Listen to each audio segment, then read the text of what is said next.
Hey there, this is Manuel from Steadybit. I want to give you a quick update about our latest Dynatrace extension. With the Dynatrace extension, you are benefiting from a bidirectional integration between Steadybit and Dynatrace. You can find all the details in the Reliability Hub, or I can also quickly show them to you. So as soon as you've installed the extension, you're actually benefiting from two new actions into your experiment design editor. You can simply drag and drop them in order to configure an experiment and afterwards execute that experiment.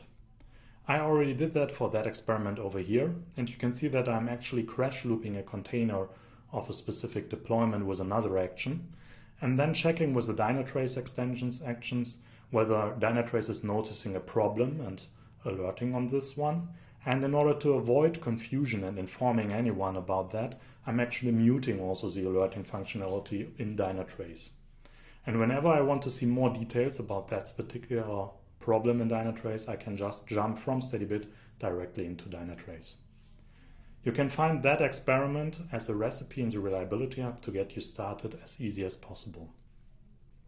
In addition, we are also sending experiment events from Steadybit to Dynatrace. This allows you to actually check whenever there is a peak in erroring experiments and investigate that in order to give the best experience for all the developers that are using Steadybit. And for instance, you want to check whether there is a peak in CPU usage that is related to an experiment execution. Like over here, I just saw a peak at a few minutes after 1, which is reasonable because I just executed an experiment for stressing a host CPU.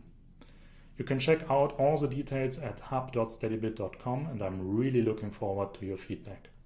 Take care.